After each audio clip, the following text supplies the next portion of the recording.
Welcome to another episode of DD on the Spot. As always, I'm your host, Ryan Johnson. And before we get into it with our guest here today, everybody just should be aware that, first of all, we are talking to Sarena Berish, who's coming to us all the way from West Virginia and is an IFBB Pro Physique competitor. And, she's on here to share her health and fitness journey and discuss all things health and fitness. But before we get into that, I do want to mention that might be some thunderstorm noises in the background. So everyone who's, yelling at me during the edit will be like, oh, why are those noises?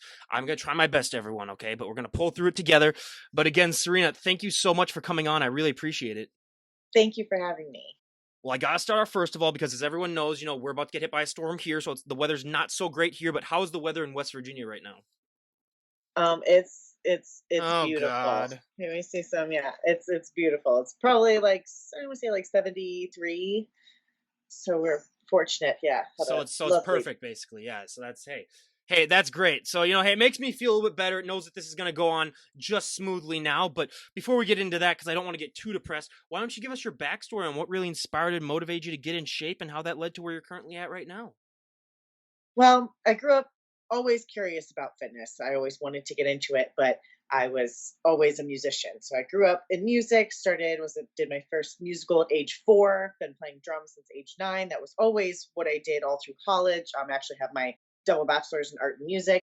So I had always been curious about getting into fitness, getting into the gym, but I never had the opportunity to do so. I could never take any classes. I had, nothing that I was ever able to do. Excuse me for We got a cat. We got a cat here, everyone. No problem. No problem. He likes to yell at the best times. So anyway, when I got into college, then my senior year, I ended up meeting a guy who was getting ready for his first show. And I just fell in love with the whole process of it. I thought it was so fascinating. I just wanted to do it for myself. So I pretty much just completely jumped in and changed my life 100%. And now here we are today. Well, and when you were getting started too, was there any reservations that you had about the sport? Because if we were to talk to the general public, so many people I think have these myths about the sport. Was there anything that you were concerned about when you were getting started, or was it one of those things where you just jumped right into it? To be honest, I was so excited just learning everything that, yeah, I just jumped in with both feet. I wanted to learn everything. I wanted to do as much as I possibly could. I'm still like that. But yeah, I fell in love with everything about it, even the dieting, which I had never been a good eater my whole life. It was always, not one to eat my vegetables per se. And so that was a little daunting, but I knew that I could do it. I had the willpower to do that. Which for everyone out there, that's 100% the reason why I never competed, because, that nutrition, I'm sorry, I got to have my beer and my hot dogs and my hamburgers. But speaking about your background, playing drums, as someone who is, I've loved to drum myself, and, I'm just talking about like drumming on a, drum set where nothing like doing it for sport or anything, but you get a significant like forearm and arms workout with that thing where, my forearms after every time, that's one of the best workouts I could ever do for forearms. When I was a pitcher having a nice curveball, that's really as a result of having a strong wrist. So I would just drum the crap out of things. But do you feel that background in drumming really had a little bit of say in your development when you turned into a bodybuilder? Because just already having that background of where you probably have strong forearms already, that must have helped, develop things maybe a little bit quicker than someone who hasn't, had that background. Yeah, I would definitely say that my arms have always been the most developed of my body parts. I've always been fortunate. I've been a strong person my whole life. I come from good genes, of especially strong women. So that definitely played into that. But yeah, my arms have always been ahead of everything else. And I know, yeah, a good bit of that is, especially for marching drums. I played in marching band for years and years, and I played snare drum, but also the quints. So it was the 5 drums. And of course, back then I did not lift. I was a very small person. So I gained just a lot of core strength, as well. Just from holding, I literally had to wear 2 back braces in high school. I had back problems. I had to get x-rays, everything. Fun fact also, have not had a single issue with that since I started lifting, besides like an occasional tweak, which everybody does. But yeah, no issues whatsoever, no x-rays or anything. So, more reasons to lift, which is a good positive. But yeah, so that definitely helped with my muscle, just having a good baseline. So were you that one person where they have to hook up that thing where it's like basically like a crane kind of to your shoulders, and then so it like, yep, so you were that person? Oh, yeah. Yeah, I've always wondered what it's like to be that one person. I was like, God, those things must still be heavy though, even though they hook them up. But yeah, we saw that it's made progress. But when you were getting started working out, just walking into a gym with 100 people, I ask this question all the time. You're going to find 100 different answers as to how those people got into shape, just because everyone is built differently. And I don't care what you say. if you follow someone's workout exactly, I mean, you're not going to get the same results as them. So what was that journey like for you, sort of figuring out what worked best for you? Because it's just so much trial and error. And a lot of people, when they're getting started, don't understand that it's going to take some time. You're not going to be able to just automatically pick up a weight and then just know exactly what to do with it and see the results. I mean, it takes time. Oh yeah. I mean, honestly, now even 8 years into lifting myself, I'm still finding out things, almost every workout.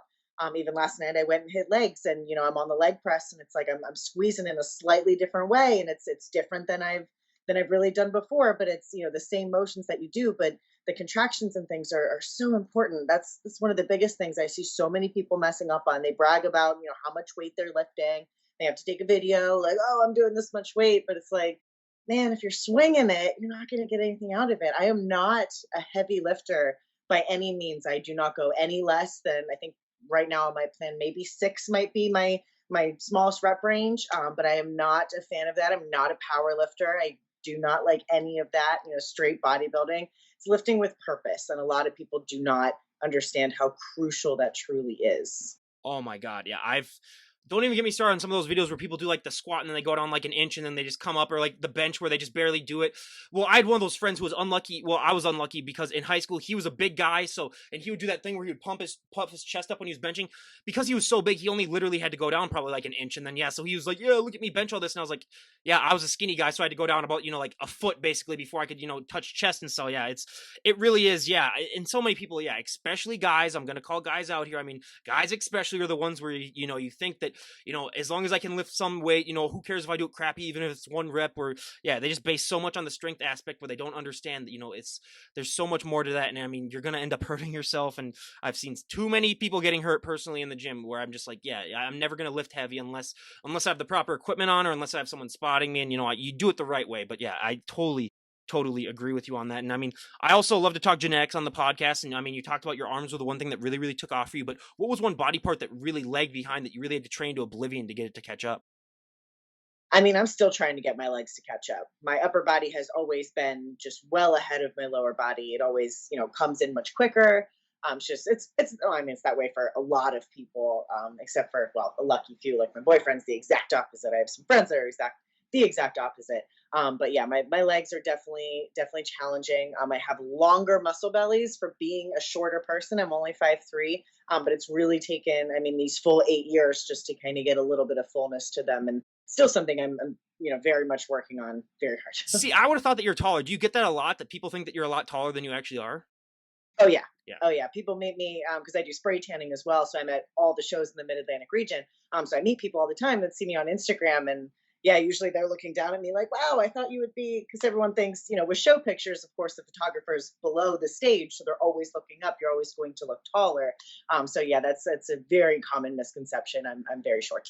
Oh my god! I mean, and I get the opposite because me being 6'3", yeah, people met me in public, they'd be like, "Oh wow, you're actually like really tall." And plus, I'm sitting down too whenever I do these, so it's not too much. But yeah, that's one thing that I found, especially with the female bodybuilders, where most people don't understand. It's like if you meet these people in public, a guy like me, I mean, I could bounce them like a basketball most of the time because they're on the shorter side. But it's just, yeah. So it's, I mean, but that's another fascinating thing. Whenever I have like a 6-footer on, then I can have a real conversation with them and it'll be like, okay, talk about struggles of being tall and having the long muscle bellies. But no, that is just so great. And I You mean, have a whole world up there I don't even know I mean, exists. there's a weather system, yeah, for sure. I mean, I can tell a microsecond before it's raining, than you can. But yeah, I just the things I mean, I used to work at UPS, and they would have like barrier things that Me were too. yep, she worked there too. Then before, so they had like a 6 foot max thing for like something that you were getting. I banged my head on that thing so many times that I couldn't.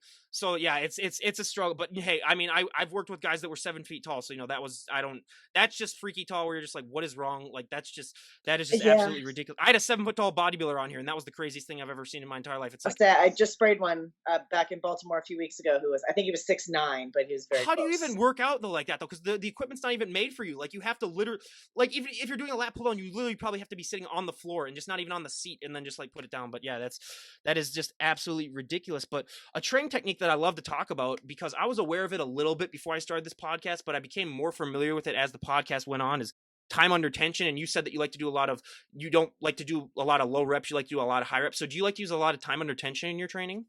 Yeah, I do a lot of slow negatives. I do a lot of drop sets too. So even if it's not necessarily slowing my rep down, it'll be a lot of reps. But of course, keeping everything slow and controlled. as much as possible. There might be the last couple reps of, my drop set might just be, just trying to push them out, which sometimes that happens. But you have to be able to assess yourself and to see when that is okay to do. Yep. Yeah, absolutely. And yeah, time under tension, it's one thing that I highly recommend people look up. And I mean, it might not work for everybody, but it's one thing that I found is very effective, at least for me. And I got to warn them though, do not do a time under tension leg workout, because I did that once. And the next morning I woke up and I took 3 steps out of my bed and I fell over, where it's just, yeah, it was not a fun time. So beware of that at least. But I mean, nutrition is one thing that I love to talk about too, because so many people don't understand that, it's 80 to 90% of the results that you're going to see. And what were some of the bigger nutritional changes that you made when you first got started in this lifestyle? Because yeah, so many people are so ill-informed about it that, I mean, I just find it so fascinating when they finally have that aha moment, like, oh my God, I really have to do this. Oh yeah, I mean, I was definitely one of those people. I was actually a vegetarian for I think about 5 years before I got into bodybuilding. So obviously changed my mind on that once I got into it. Needed to have the protein because I mean, I know a lot of people can get by with their vegan stuff, but I would never be one of those. So I pretty much did a complete total change of my entire life with everything. I had never eaten really vegetables or anything before. I kind of grew up on like microwave chicken patties, like most of us did in the 90s, and just all the microwave foods. So having even making fresh fruit and like just cooking myself, like I didn't even really know how to cook chicken when I started all this, just because I had never really done it before. I was always a baker, but not much of a cook. So that was a big learning curve, to just figure it out. And even now, I still figure out all kinds of different little tips and tricks to make it easier, because people think dieting has to suck. And it really doesn't. There's all kinds of ways that you can just, make it so much easier to get by.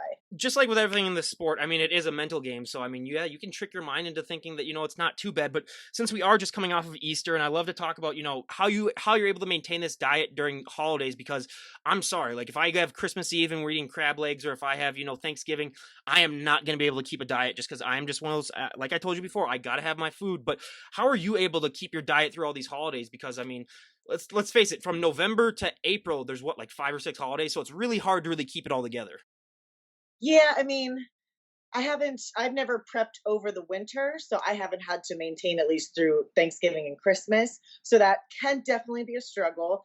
Usually I'll give myself like the free meal for that day and then try to maintain, everything else that I'm doing. Cause also you need to keep some sanctity of just real life. You can go crazy doing this for so long. I've had these times where I went 9 months without a cheat meal at all. And I don't know what person would not just completely binge eat after that. Like sometimes if you go too far with it, you can kind of give yourself, I don't want to say give yourself an eating disorder, but more or less, it can be very, very negative. So you have to be able to find a balance. So one of those things like celebrating holidays with family. I mean, if I was doing a show like in April for this Easter, I would have brought my food. I would have just dealt with it. And, my family, they usually like to, kind of make fun of me a little bit, but they also understand how important it is for me.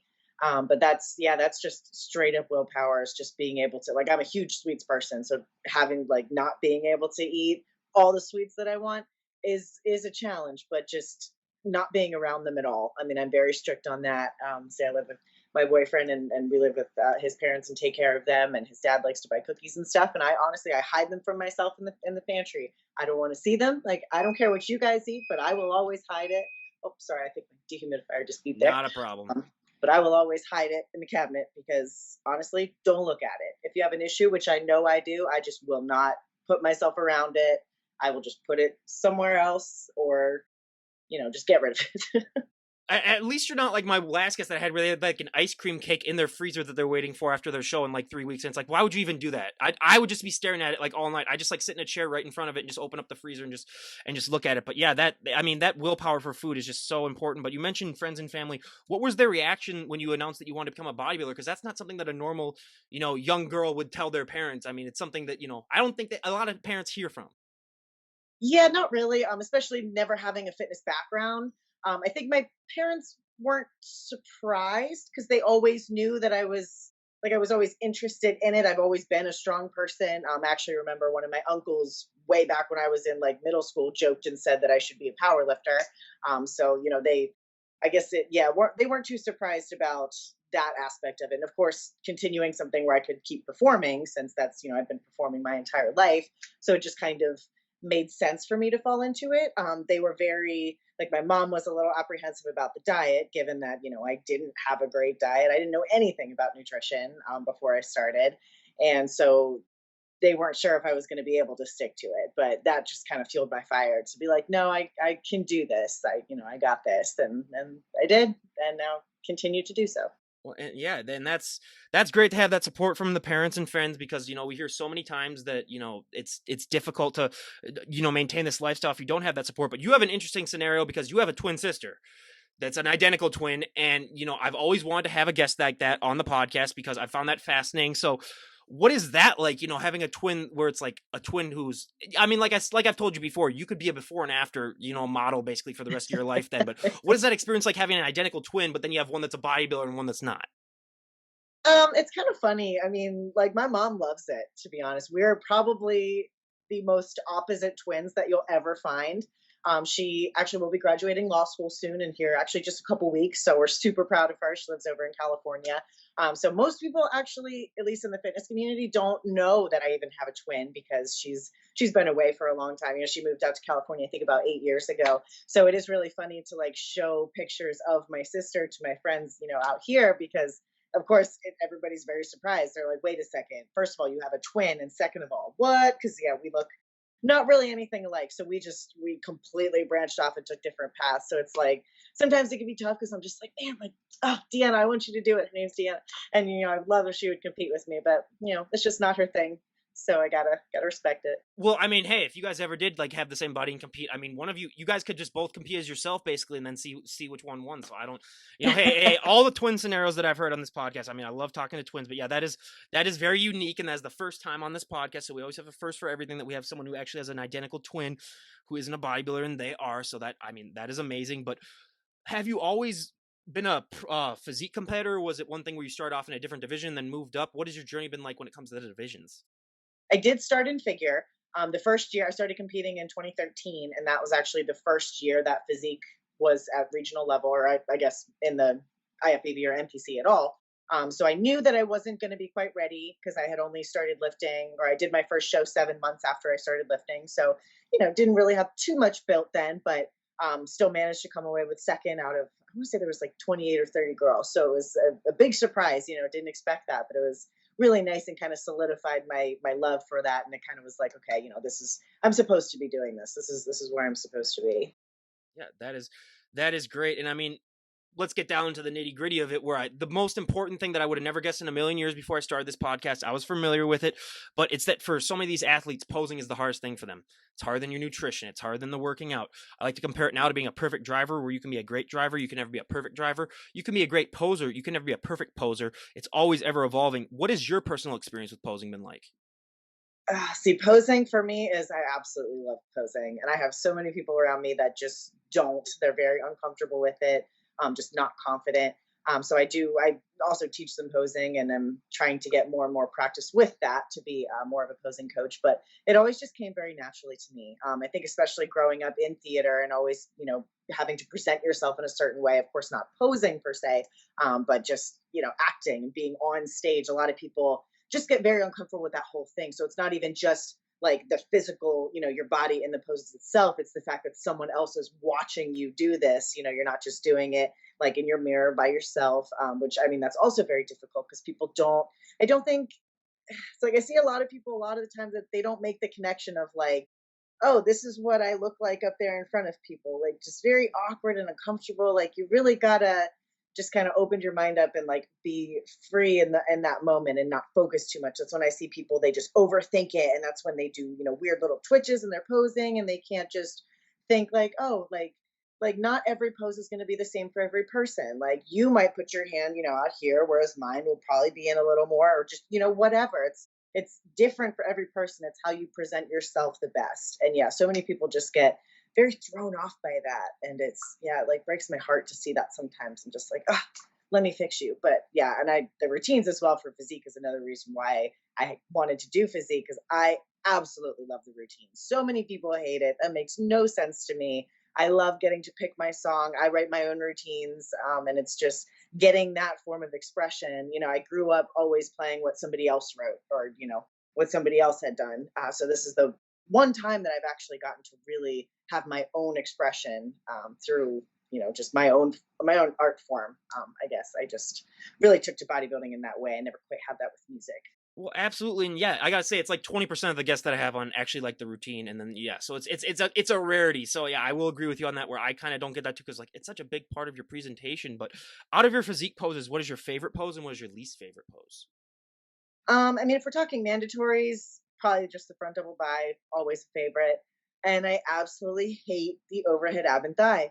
I know why it's an important pose. I get it, but it's just not flattering. Like the motion of having to kind of crunch yourself forward, like it doesn't look good on anybody. I don't care who you are. I don't know how they haven't came up with like a pose for that that looks better. That's not as like it looks just so forced, and it's not. It's hard to make it look natural, and there are like a few people that I think can ever achieve that. So yeah, it really is trying. But I mean, like you're talking about with posing, so many people don't understand that that's going to be the most sore that you ever get for so many people, just because your body's not meant to be in that flex amount of a state for that period of time, and it takes so much muscle memory to get used to it, and so much trial and error, and it requires a huge amount of stamina. How long into your journey do you think before you develop that stamina to be able to be on that stage and pose for minutes? Because I mean, that is one thing for a lot of people where that's a big difference makers, that yeah, they could look good as a poser for maybe like 30 seconds, but once you get into that where they might have you on for minutes at a time, I mean, that's when they're going to really start to falter. I mean, honestly, it's still a challenge because you never know how it's going to be. Some shows I've gone up and they run you through your quarter turns and then they pull you off stage. This last time when I got my pro card for North Americans, I mean, they worked us hard. We were all sweating, we were all breathing heavy by the time we got off the stage. So it's hard because even when you're posing by yourself, it's a lot different than being up on stage. Of course, when you're in front of other people's eyes and you're all done up and then you're there, it's your show day, your adrenaline's running, your endorphins, all that good stuff. So that definitely is going to kind of exhaust you a bit more because it's also, all of that comes into play and not just like your muscle structure and holding everything, squeezing wise. So yeah, it can definitely be a challenge, even still, 8 years later. Now, being that you do tan people, and I mean, you're one of the few that we've had on that actually do the tanning process as well, what got you into wanting to be a tanner? Well, that's honestly, I just kind of fell into it, and I got very fortunate to do so. I was working with a friend of mine who was just working on some posing with him years ago, and he brought me over to a judge's house, who also a friend, and I ended up working with him. His now wife was a tanner, and they needed help, and she asked me if I wanted to come and work with Olympia Tan, and yeah, so I just kind of got super lucky to meet her at the right time when they needed somebody, and now I've been doing that for I want to say 6 years.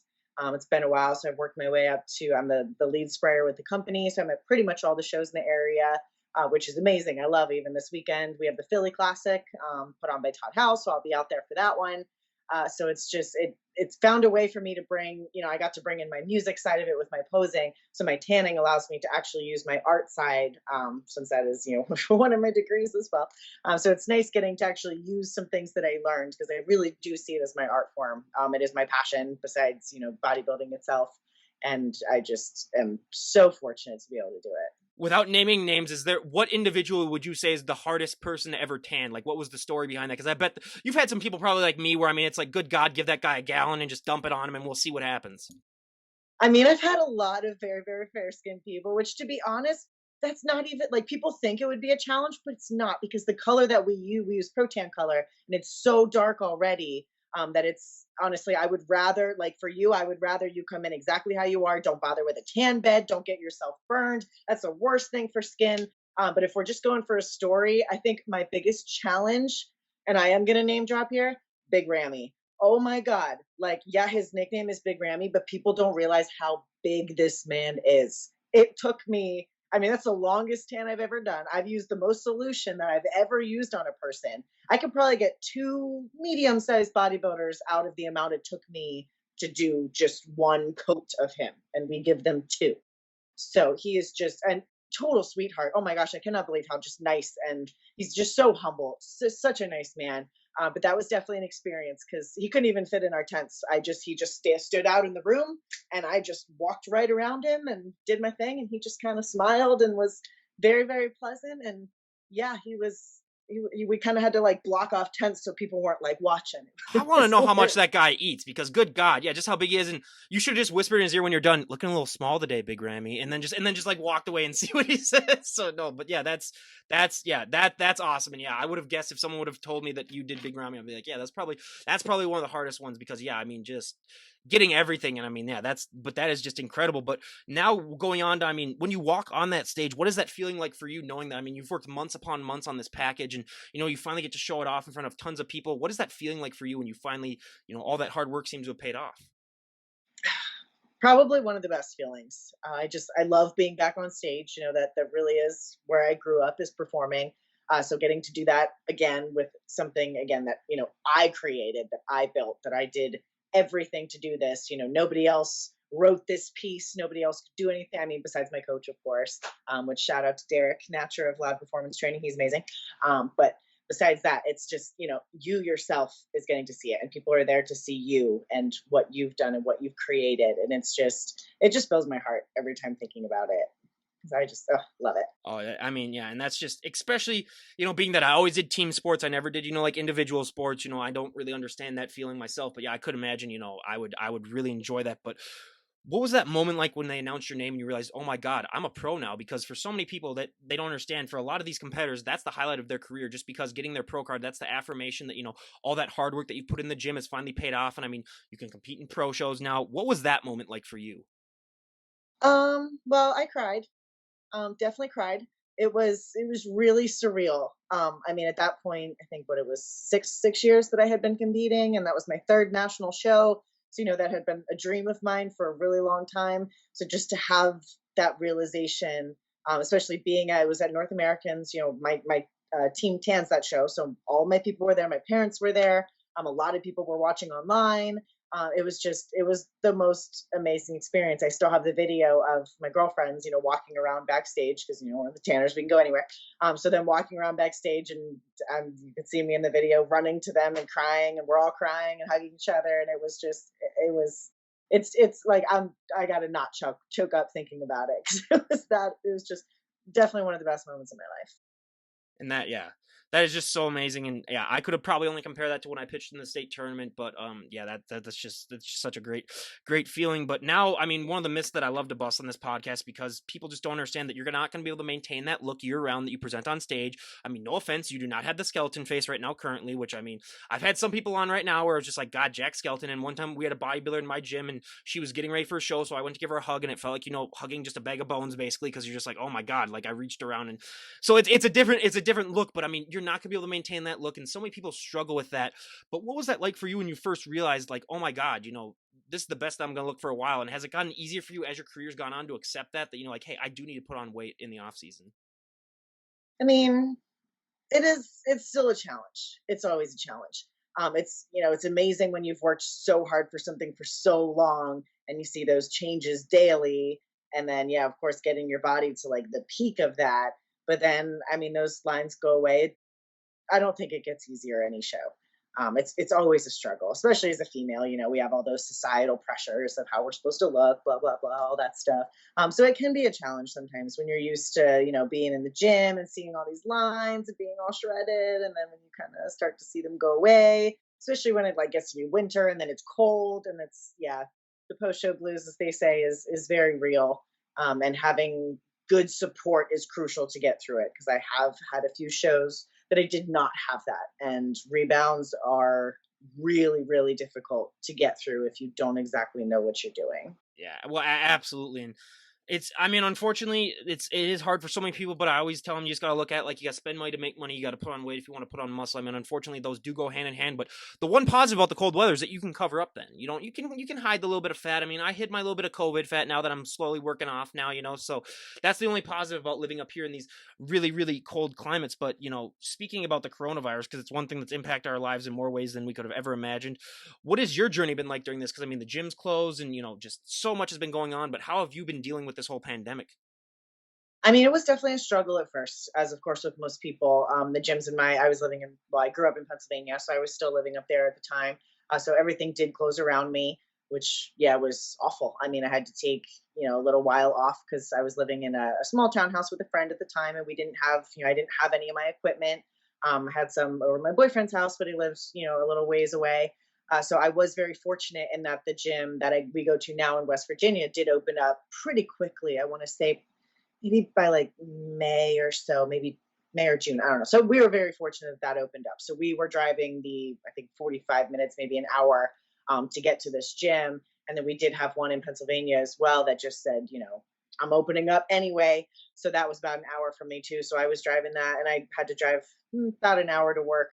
Well, hour to an hour back from work. So yeah, I was doing a lot of driving just to try to get everything in. So it was, more doubling up body parts, taking a little bit more rest days, which I think ended up being a positive. Everybody knew that they kind of needed a break. So we can try to see that as a positive of, okay, we got that time for body to rest, which I am thankful for now, especially now that, I'm with my new coach and I got everything back in place. My body seems to be responding very, very well. So I think that time off was a good thing. So I was fortunate that I did have it. I was totally fine, maybe bad for about 3 days.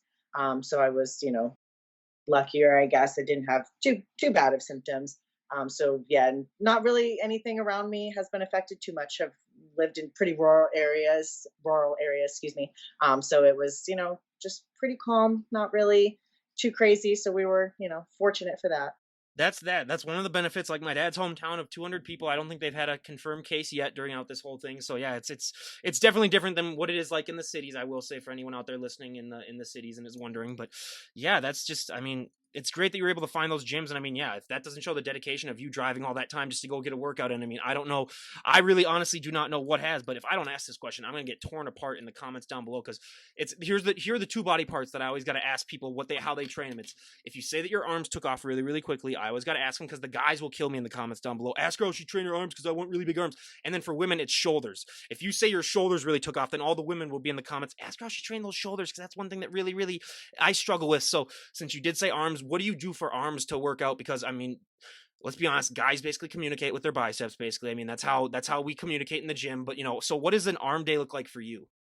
Well, it's funny that you say arms and shoulders actually, because shoulders is what I'm more known Oh, for. okay, yeah. But my arms are also, Well, how part about this? of How about that this? We'll do a two for for my one special. Then shoulders. you can do both. Then But I'll do yeah, both. yeah. So honestly, for arms, I've never really had to do anything different. I like high volume. I like to keep my. I know. I'm sorry. There's no trick for that one. Shoulders a little bit more so, but with arms, I like to do supersets. Biceps, triceps, like back and forth is always how I prefer to train them. I don't ever go really stupid heavy. Like I think heavy bicep curls are dumb. Slow down, concentrate. I know it's difficult, but it sucks and it's uncomfortable. Training arms is uncomfortable. It's not a it doesn't feel good to train them. Like I love the shoulder burn, but my arm burn, like I'm not as big of a fan. But I do a lot of, I mean, just really making sure that you're concentrating properly. Again, not just swinging things. That's the biggest mistake that I see is people forget like a bicep curl is not like, oh, you're swinging your hips to Yeah, move your yeah, arms yeah. up. Yeah, it's stationary. Station your arm if you have to. Do it like over the preacher curl, something like that. I do a lot of that kind of stuff.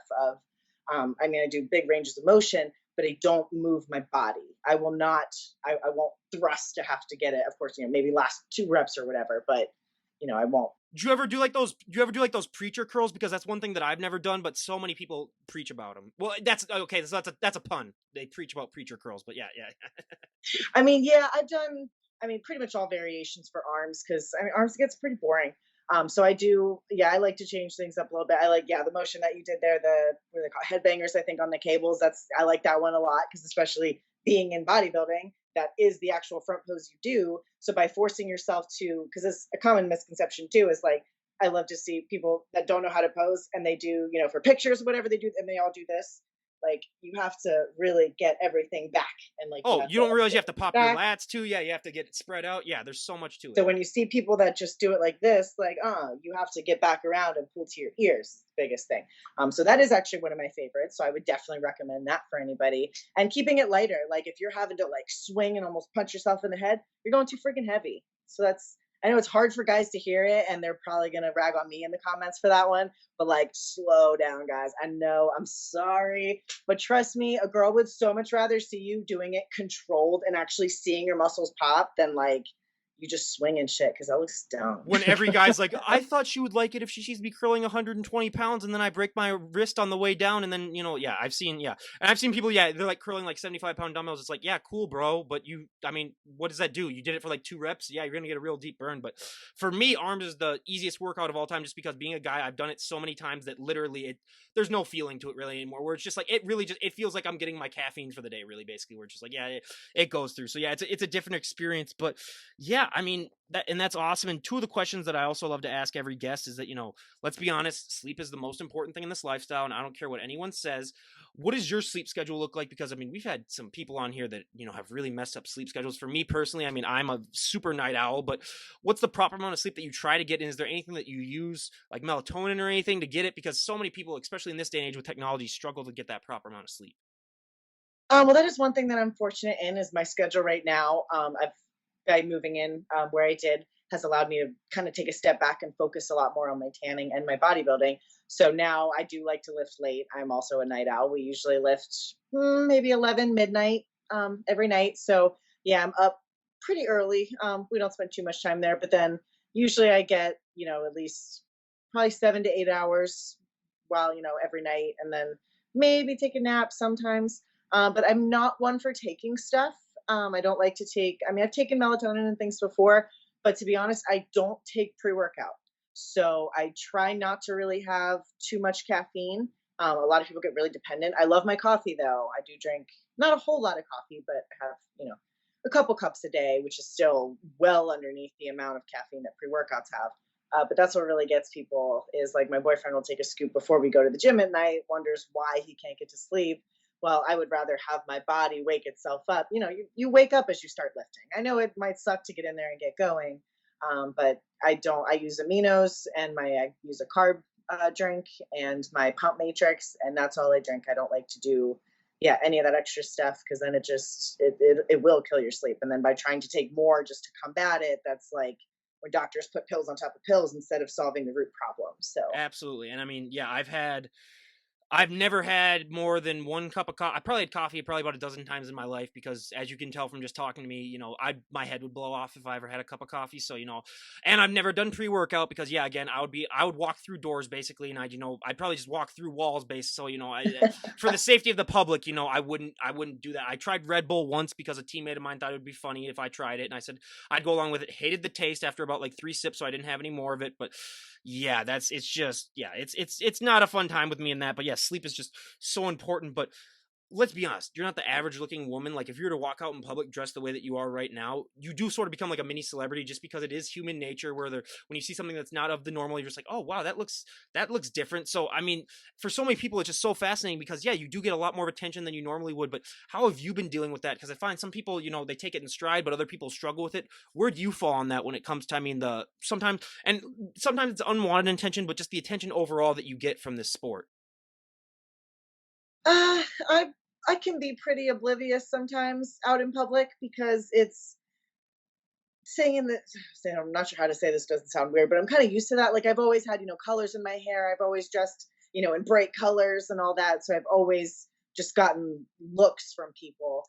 So it definitely can be a lot more now. There's some positive, some negative. I do get glares sometimes from people, but you learn to just ignore it because it's like their opinion of what I look like doesn't matter at all. I know that I've won shows, and a lot of the times it's I don't want to say like it's jealousy, but we bring out people's insecurities. As a fit person, a lot of people, if they don't feel good about themselves, then they kind of project those feelings onto you, and they can be very rude. So I have experienced, people being rude now and then. But that's also the one nice thing about being jacked is that even if they're rude, they don't usually tell you to your face. So I usually don't have to deal with it. Like they can talk behind my back, whatever. I can't look that way anyway. I'm too jacked. So. Yeah, well, again, yeah, there's a positive to really everything when it comes to this sport. But if someone were to walk up to you and say, Serena, we made the decision, you can change one thing about the sport of bodybuilding, and everyone would go along with it, what would be one thing that you'd like to see changed? I would really love to see competitors actually getting a little bit more back. It was a bit more that way when I first started, always getting competitor bags and, the supplements and blah, blah, blah, winning things. So that is one nice thing, is that is coming back. Like my best friend in the world, Nikki Politi, is putting on the Pennsylvania Muscle Show on May 8th. And she's doing, I think the swords for the winner. She has custom belts going for the opening. So it's really nice that there are some promoters that are getting back to that and really doing something for them, and not just kind of taking, since bodybuilding is a very, very expensive sport, and to not really get anything back is very challenging. And now that I'm at the pro level, I do have the opportunity to win money if I win the show. But then it's also, I understand that men's bodybuilding is the biggest, but when you look at the Olympia level, like how they win, I think 10 times more than the women's physique Olympia wins, but we work just as hard. So it would just, especially being a tanner and knowing a lot of the back scenes, like it would just be really cool then, as myself as a competitor, to, just get something back for everything that we put into it. Well, you got to give Big Ramy his money, otherwise he's literally going to eat you. So, I mean, that's a given, for him. But yeah, absolutely, with the pay and stuff, I totally agree with that. Where it's like, this is more of a job than most people's actual jobs. So, I mean, it's like they should be compensated like that, and more fairly too. Because yeah, just that pay difference is, I mean, yeah, obviously you might want to give like Big Ramy just a little bit more, but yeah, just have it be even more fair. Where even if it's like, even if they only make like 2 times, I mean, it's just it's ridiculous. But yeah, that's something that I definitely want to see, increase, as well too. But is there anything that you're planning on doing right now? Are you getting ready for a show right now, or where are you at right now in the bodybuilding cycle? My plan, right, so I'm kind of in pre-prep right now. So the plan at the moment is hopefully the Toronto Pro at the end of September. I'm just a little nervous because, as I've been seeing, I think Canada is like totally shut down, and we just kind of have to wait and see when that gets lifted. Because right now, they have all the crazy stipulations of, you have to put yourself in a hotel for 2 weeks while you get tested, I don't know, all that stuff that I will not be able to deal with, obviously, if I'm competing. So that is the plan for now, and I'm going to keep banking towards that, and just keep, hoping that Canada is good and everybody's healthy and safe, so that they can open back up, because that, I think, is my last chance for the year, because the only other shows, because there are so few shows for women's physique. Actually, that would be another thing I would love to add, is just more women's physique shows. I think there's 9 in the country for the entire year, which is funny because, as a tanner, I think I work about 25 shows, and we don't have a single in our region for women's physique. But yeah, that would be cool to have another one, because I want to say it's Spain and Romania, and then Masters, which is only 35 plus, and I will be 30 this year, but I only compete in Open anyway. Nothing against Masters. Masters is cool, but I'll only compete in the Open. So hoping that show happens. If not, I guess I'll have to wait till next year. Yeah, I mean, I've had some 60-year-olds on this podcast, and they have some of the most impressive bodies out there. So I'm just like, oh my god, this is just that is just ridiculous. But yeah, that is absolutely insane. And again, Serena, we cannot thank you enough for coming on the show and sharing your story and just chatting with us. I really, really appreciate it. And everyone, go and give her a follow. I'll leave a link to all of her stuff down below. But before we wrap things Oh up, wait, let me say one thing, because yeah. I didn't say anything about the shoulders. Let me give one. Oh, one I was clue I was for the I was guys. literally just about to say that. I was like, we didn't hear any shoulder things, because I was like, I don't want to have 5 people comment down. So yeah, she can do her shoulder spiel right now. Everyone, calm down. Don't type your comments in already. Just wait until the end. Yeah. Okay, so my one secret that I love to tell for people for shoulders is side raised pyramids. So you start with it, so it's your pre-exhaustion, and I usually go from 5 all the way up to 40 and back down with every 5. And I say that the same for guys. Like for you, I would start at, maybe 10, 15, go all the way up until you're doing, 10 reps each time, but you should barely be able to move it like inches. Like you're forcing your body to get used to that weight, and then go all the way back down. It's going to suck. It's going to burn. It's going to super hurt. But I'm pretty sure that is one thing that has really built my shoulders, is just forcing them to do that weight. That's what really helped to build out my side delts. So yeah, that's definitely what I'd recommend. So try Absolutely. that out. Well, and before we wrap things up too, I was going to ask you, out of all the female bodybuilders that you've done tans for, who has had the most impressive physique that you've ever seen, like up close and personal, that you've done tans for? So that's a tough one, because we don't have any pro women's physique shows Oh, in okay. our whole region. But I have photographed a few. I'm good friends with Joe Bear from HD Physiques, so I've worked with him before. and we did like Natalia Calejo Yep. is super sweet. Love her physique. She's She's always younger than both of us energetic. too, which always makes me embarrassed every Yeah. time. Yeah. Oh my gosh, I know. She's incredible. There's a few others like Jill Diorio, is another women's physique who's amazing. What's her name? Shoot, now I'm blanking on some others. Jamie. Oh my gosh, I'm blanking on her last name. We'll But she's figure it out. Yeah. Pinder, Jamie Pinder. Oh, yep, yep, She's yep, yep, yep. absolutely incredible and just such a sweet person, just so beautiful. So there's a handful of ladies like that that just I mean, there's so many amazing women in this sport. They really are. That's what I found. When I first started this, I was like, oh, I'm not going to be able to interview that many because it only seems like there's a couple dozen. And then, 400 guests later, you're like, oh, yeah. And I'm still finding people to this day. So, yeah, there's a ton of them out there. But lastly, before we wrap things up, is there anyone that you'd like to give a shout out to? Um, I guess my shout out would be Nikki Politi for her show, May 8th, if anybody's out here in the Mid Atlantic region. My boyfriend Fernando, just for being awesome and putting up with me through First everything, of all, what a great name, Fernando. That's like, okay, right? come on. Yeah. Yeah, he's been amazing. So we're both going to be prepping together this year. He actually has started tanning with us and all that. Pretty much all my people from Olympia tan, all my competitors and everybody. Just all my friends and family. Love everybody. That is awesome. And again, everyone, go give Serena a follow. I'll leave her stuff down below. And everyone, if you need any help with tanning, she'll probably be at your show. So go and say hi to her. If you're competing in that show, I'll leave a link down for that too. And again, everyone, like I was saying before, thank you so much for coming on, Serena. I really, really appreciate it. Thank you. All right, everyone. This is Ryan Johnson, DD on the spot, signing off. Have a great day, everyone.